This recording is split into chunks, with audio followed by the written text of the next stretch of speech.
So I thought we could finally look at SHA3, right, which is a really interesting variant of a hash function that's very different to the existing hash functions we normally look at, things like SHA2, SHA1, MD5, right? It's designed in a very different way. And it's designed around something called a sponge construction, right? Which is why I bought my sponge, right? And we're going to be squeezing out and making a bit of a mess.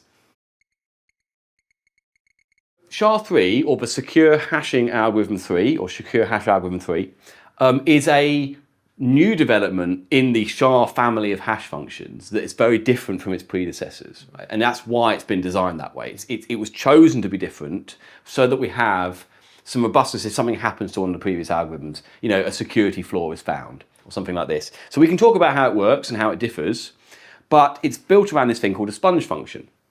And the idea is that what you want to do is you want to take your whole message, it doesn't matter how long it is, and you want to convert it into a fixed length hash or digest of that message, right? And it has to be cryptographically secure. It has to look random, right? And so if you put two messages in, you get two very different hashes out. And the process we use is this kind of sponge terminology where we absorb the message in and it fills up, and then we squeeze the message out and we get our nice hash function out at the end. Right? And then you can keep squeezing and just generate more random data if you want to, if endless amounts of random data are what you want. Right? Now, I'm going to put the sponge down for a moment, and then we'll talk a bit about how it works. So this all started in about 2007. Often in cryptography, it's not about there's something wrong with the algorithm before, even if there might be. It's about, we can't be sure that there's nothing wrong with the algorithm until someone finds that thing, right? We don't know a bug exists until it does.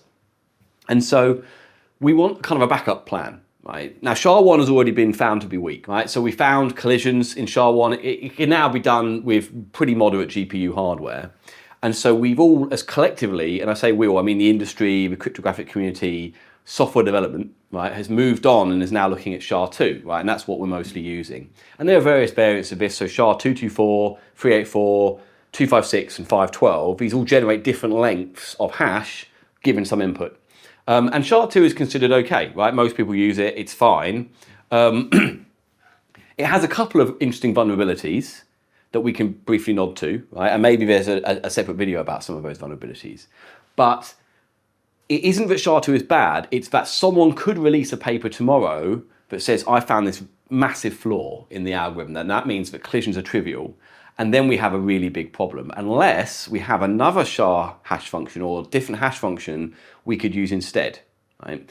And so ideally one that has the exact same output size as a SHA, takes about the same amount of time to run, maybe a little bit slower, a little bit faster, you know, and generally is comparable, right? And we can take one out and put the other one in.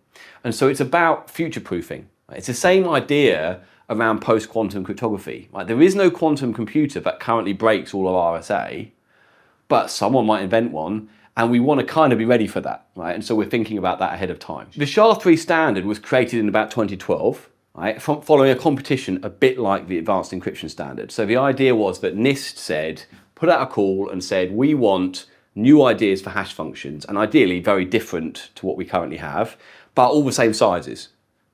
And 64 entries were sent in. These were whittled down over a period of years to 5, and then out of those 5 finalists, the algorithm Keccak was chosen to be the final SHA3 hash function. And so you can now find implementations of Keccak and SHA3 in most cryptographic libraries. You might be using them now. You probably aren't, right? But they are there. And so theoretically, if you have some software development that you've done, you've got your system, and then SHA2 looks problematic, you can just start doing a bit of a find and replace, and it should work mostly out of the box, right? So how does it work, and what's all this nonsense about a sponge? I'm getting flashbacks to another. It's been a while since we had these little ramekin pots, and I'll be honest, this red food colouring is not looking quite as nice, glorious red as it used to. It's now looking a little bit murky, as is the green. Anyway, we'll see what we can do. I have a sponge, right? This is my hash function, my SHA3 hash function. Okay. And the idea of the sponge construction is we're going to suck up different bits of message. They're going to get mixed internally within the sponge in some sense, right? And then we're going to squeeze them out into our output hash. Right? This is my output hash. And we'll only know whether this is going to work once I do it and to see if it works, right? So I'm going to suck up some red.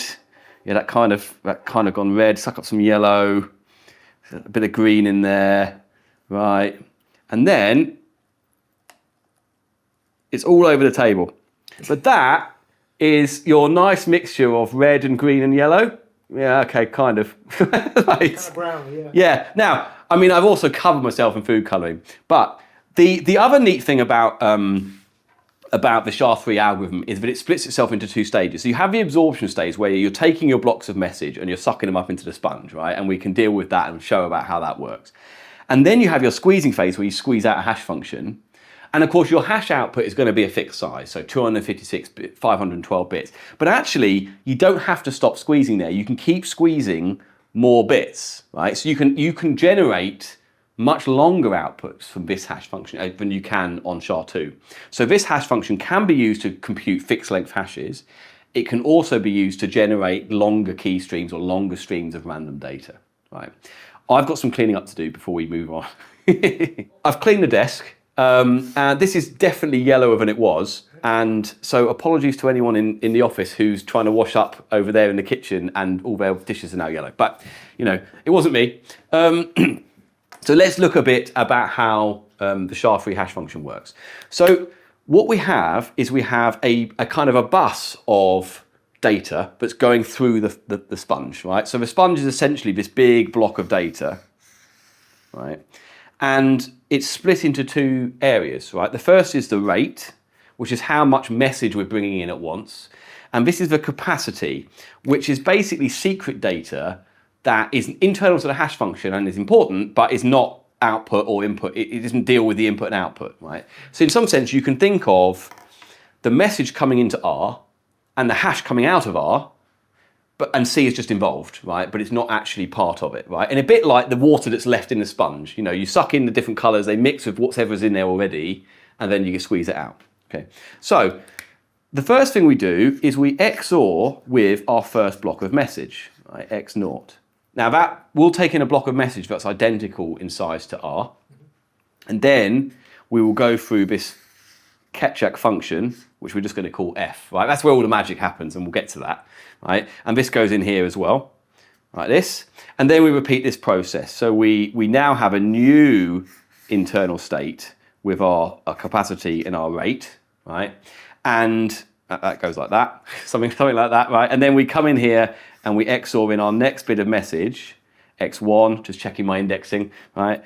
And then this comes in here, and then we have our hash function like this, and then we come through here and we have our next one. Now, this will continue for as long as you have message that you need to parse. And this is not in some sense dissimilar to SHA2 or something like that, except this capacity is quite a new concept. And so this will, you know, X2, X3, and your message will be split into blocks of the correct size for this to happen. And we will add padding to our message to make sure it's a multiple of the block length, right? So we've talked about padding before. This is not, you know, an interesting part of the algorithm in some sense. It just has to be done. So if it were, I don't know, 13, it'd make it up to 16 or something like that? Yes, well actually, the block size will depend on which of these algorithms we're using, right? So for example, SHA3 uses a rate of, I think it's about 1,152. So that means you're taking in blocks of 1,152 bits in length. And if your message isn't that length, you're going to have to add 1 and then a series of zeros and then a 1 to pad it up to the next multiple, right? Now, at some point, you're going to get to the end of your data. So let's say it's here, right? Because otherwise I'm going to run out of sheet. I mean, I could, no. So we add more data and then we finally get to this state. Now, this is our here. This is our squeezing. It's not our squeezing. That's the squeezing. Yeah. Okay. This is sucking. Yeah. This is absorbing. Right? Yeah. Oh, terrible. Right. Absorbing. Right. This is squeezing. I'd forgotten which order you use a sponge in. Right. So you absorb the message in different blocks. You keep doing this, and you can just repeat this process, and then eventually you squeeze out a hash function at the end. And in fact, that's a very simple process. All you do is you read a hash size block from R. Right. So if R is 500 bits. Read 256 bits and you've got the 256 bits for your hash, right? So you just need R to be long enough that you can fit in your hash function, but that's it. And you don't do anything with C, you keep it secret. And then of course what you could do, if you wanted to, is you could put this again through F, and that will get you a new one. and you could produce a new block of random data, and you could keep going. So most people, when they're using this as a hash function, just do the once, but you could keep doing it if you wanted to, right? So it can generate longer streams of random data. Oh, just to make it longer, to make more hash? Yes, yeah, so you wouldn't need more hash, because hash always has to be the same length, but suppose you wanted to use it to generate very long random data, right, for encrypting a very long file or something like that, that would be what this could be used for, right? Or, I mean, pseudo-random numbers, you know, for any other purpose, it's just a bit slower than a normal random number generator, right? But it's cryptographically secure. So this is not dissimilar in some sense to the way that SHA-2 is designed, in the way that SHA-2 takes you can ignore C for a moment, right? SHA-2 takes a block of data, it incorporates a message, and then it puts it through a round function, and then it incorporates some more message, and it does it like this. The problem with SHA-2 is that all of that is public. And that means you can append more bits of message on in something called a length extension attack, right? Which is probably a video in and of itself in due course. What the interesting thing about SHA-3 and its design is, it has this capacity which is hidden, right? The message comes into R through this XOR, the hash goes out of R through this clipping here. C is just involved, it gets mixed in with R during these Fs, but it's not actually public knowledge. Where does C come from then? It starts as 0, but over a period of rounds in this F function, it will get thoroughly mixed in, right? So you can imagine you might have a bit of wetness in your sponge already of some description, and it kind of helps everything mix together. As long as your capacity is large, the chance of someone guessing what your entire internal state is almost 0, right? Very, very difficult to do. And that means that you can't pick up where you left off and do a length extension attack. You mentioned R and C, and it looks like one thing that's split in two. How's that a proportion? Yeah, that's a great question. So in SHA-3, right, this is always 1,600 bits, the whole thing. It can be made smaller for kind of test versions of Keccak, but not the SHA-3 implementation. And so all that changes is the amount of R and the amount of C. And essentially what we do is we pick a C that is 2 times the size of the hash we're trying to produce. So if the hash we're trying to produce is 512, we choose a internal C of 1,024. That way, you've got essentially your birthday paradox, you've got a 512-bit collision resistance, right, which is sufficient.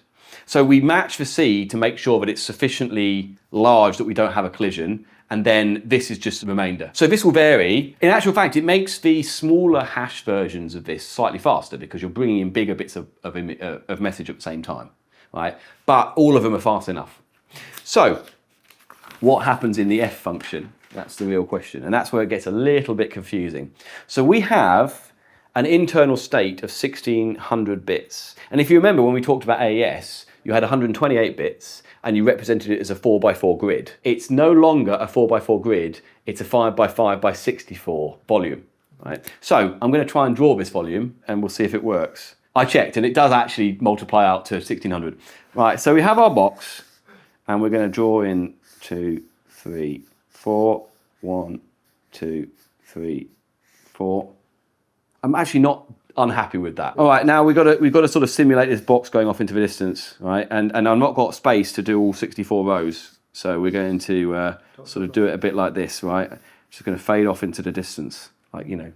And we're going to do it up here as well, because otherwise we're not going to be able to see that we've got kind of 3 coordinate systems going on, right? Okay, now, so this is 5 long, this is 5 long, and this is 64 bits long, right? Now, those of you sort of going, oh, 64, yes, right, that's relevant later, but we'll get to that. Now, why would we represent it like this? Well, actually, it's just a good way of mixing R and C together over and over again as you bring in more message. So think about this data structure. We've represented, it doesn't matter how it's represented in memory or how we store it for a moment. Let's imagine it's just there as a physical cube. We can look at a slice across the cube, so that's a 25-bit slice. We could look at a row or a column, or indeed a row or a column, right? And they will be 5 bits each. We could look at what we call a lane, which is 64, right? Or a plane or a slice, right? And those are 5 by 64. Okay. So we can kind of, you could imagine, if our goal, because this is just a representation of this sort of R and C split, right? So R will be sort of here and then C will start, right? If we want to mix these up, you could imagine the operations that mix across, back and forth, between things are going to be a very good way of sharing data very quickly across these two areas and between these two areas, right, as you're bringing in this file. And that's kind of the idea. So we're going to have 5 operations that we're going to apply, right, and they've all got fancy Greek letters. So the first is theta, right, then rho, right, so ish rho, okay, then pi, right, we've known that one, then chi, which is sort of like that, and we're going to do iota, which is sort of like, close enough, looks a bit like a note there, but anyway. Now, these 5 steps are going to each do different things to move data around this block, right, and introduce new data to this block. And the idea is that the diffusion of bits, so this bit is going to have an influence very quickly on as many bits as possible, so that over this hash function, we get very, very good diffusion, right?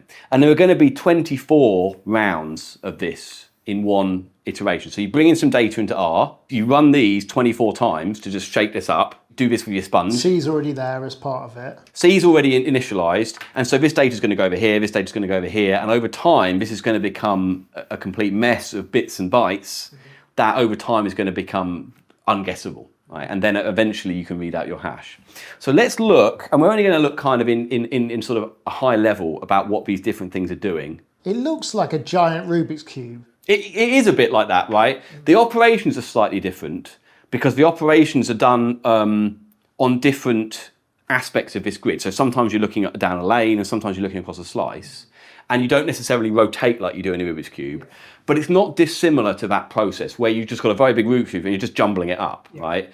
And the more you jumble, the harder it's going to be to kind of guess what's just happened. And if you know the specific order of operations, then that's the function, is it? Yes, and you know the order, so that if you put the same message in again, you can get the same hash output, right? Because that's the whole point of a hash function. It looks random, isn't actually random, right? It's pseudo-random. So let's look first at theta. So theta it's a little bit confusing. I'm going to try and sort of draw it on. I'm going to use yellow for this. If you imagine that we have a block but somewhere down here, in this one here, and it's in this one here. So it's like 3 backwards and 3 down in the middle, right? And you're going to have to animate that and make that work, right? I can't do it on the page. Now, what's going to happen to that value, which is sort of sitting in a kind of block in the middle somewhere, like this, right? Kind of could sort of worked. We're going to take an XOR sum of the column next to it, all of them, so this column here, the column next to it and in front of it, this column here, and itself. So we're going to do basically XOR, XOR, XOR, XOR, XOR, XOR for this column, and this value here, right? And that will change the value. This will either be a 1 or 0, and it will flip to a 1 or 0, right? But it's dependent on this column and this column here, okay? So essentially what you're doing is you're calculating a new value for this bit, right, based on its neighbours. Now, rho, which is rotation, right, is going to do lane-wise rotation. So that means if we take these 64 bits in this lane or these 64 bits in this lane, we're just going to rotate them. So we're going to shove them along and take the ones on the end and put them on the other end, right? So we've now mixed, from theta, we've mixed here and here and here, and then we've rotated them all around so that when that happens again, it's going to be a whole different set of values that we've mixed, right? So that's our lane rotation. Pi, for permute, tenuous, right, is going to move some of these things around. So for example, let's use my red. So this one goes over here, right? This one I think goes down here. This one goes over here. This one I want to say goes up here. And they all kind of move around based on a formula, right? So it's defined in the spec what they do. It's sort of symmetrical. So each of these lanes is going to swap around. So now we've shared with neighbours, we've rotated them, and we've moved them around, right? So we're starting to get pretty well mixed. They might be applied to different lanes or different things, is that right? Or... Well, yeah, so this permutation in pi will always take this one to here. But of course, this one is coming from here, which means every time you run this, it's going to be a different one coming in, right? So it doesn't matter if it's the same thing every time because you're running it 24 times, right? Yeah. So then we have chi. Chi is perhaps the most confusing, right? Because it's the only nonlinear one. It's not a simple permutation. What we're going to do is for any bit in here, we're going to take a combination of that bit and the 2 next to it, right, along a row. So there's a row here, a row here, a row here, and there's 64 by 5 different kinds of rows. So this is a row going this way. And so what you do is you do this one here, XOR'd with the not of this one, so the inverse of this one, and I might have to draw this out, right? So we've got 3 coming in, right? This one is inverted. This one, we put these into an and then we XOR them with this one, right? So essentially, all you're doing is mixing these 3 and these 3 and these 3, right? And so on and so forth. And in fact, that's something probably important to note, is we can also wrap back around. So the 2 neighbours to this one are this one and then that one, right? And it also goes back to front as well. Is that the same for the other operations? Exactly right. So yeah, so for example, for theta, which is, remember, looking at columns nearby where we are, if we're at the front, this column would be at the back, right? And if we're at the left, the column next to us will be this one, which is a bit of a headache, but we'll get there. So that's chi, right? So we're now mixing neighbouring columns along lanes, we're permuting the different lanes around, and then we're mixing along a row, right? And then iota is the only thing that doesn't move things around, right? What iota does is just add a round constant into the middle of our data, right? So imagine you were hashing nothing, right? And so you start with nothing, and then it's a very boring operation where you just move around a bunch of nothings, right? And so what we're doing here is we're breaking the fact that this is rotationally symmetric by adding in random data in here. And it means that it's going to look good even if you've got poor quality data, and it prevents certain attacks attacking the fact that this goes here, but also this goes here, and so on, right? So these round constants are actually calculated using a small LFSR, right? They're defined in the spec, and you essentially write 64 bits of value in here, or you XOR in 64 bits of value every iteration. And remind us, LFSR? A linear feedback shift register. So remember, it's just a set of 64 values that's going to rotate round and feed back and iterate. Obviously, for convenience, we're calling these pixels. They're clearly not pixels. No, I always say that because it looks like pixels. It's a representation that looks like a graphic. These are all bits, right? They're all bits. But what I was going to ask is, obviously, we've defined what those operations are. Do you do each operation on every pixel? How does that work, and how many times do you do it? And actually, this is one of the coolest things about this function, and where I realised, okay, this is quite clever, actually, is this sounds like a total pain, because doing like an XOR sum of this column and this column in volumetric data plus this one bit in here, that sounds hard to do. In actual fact, we are doing all of these for all of these, right? So if you're doing this, for example, for theta, you're taking this bit here and the 2 columns next to it. You have to do that for every single bit in this whole block. So the question is, how could you achieve that at any kind of scale? And it's about how you represent this data in memory, which is what I think is one of the coolest bits about this algorithm. Let's imagine that you stored this as 25 C longs, right? It's 25 64-bit numbers. Okay, so you just have 25 variables. Let's just call them variable A, B, C, D, all the way up to Y. Then if you want this column, the XOR of this column, you just do this XOR this, XOR this, XOR this, XOR this, which is an extremely fast operation for a 64-bit number on a computer. And then you already have that for every single column in this slice. So by treating these as 64-bit numbers, we can calculate most of these things almost instantly in parallel across all of these in the data. So for example, this rotation is just rotate this 64-bit number. Because the processor is set up to do that. Because the processor is set up to do it. They have hardware specifically to do that. So what they've done is they've represented the data in a way that looks incredibly confusing, but it's actually just 25 different longs, right? Or depending on what your data type is, and you're just operating on them. And in fact, so any even chi can be calculated by just essentially a couple of binary operations between these various values, right? Really, really easily. And because everything is done modulo 5, so you wrap back around, you just take this one if you need it. See what I mean? So that's, I think, one of the coolest things is this looks like it would be an implementation nightmare because you've got to get all these bits out of here. And so getting a bit out of a 64-bit number is about, masking it off, and then you shift it to the right. We don't need to do any of that. All we need to do is represent these as 64-bit values, which is all modern computers, essentially.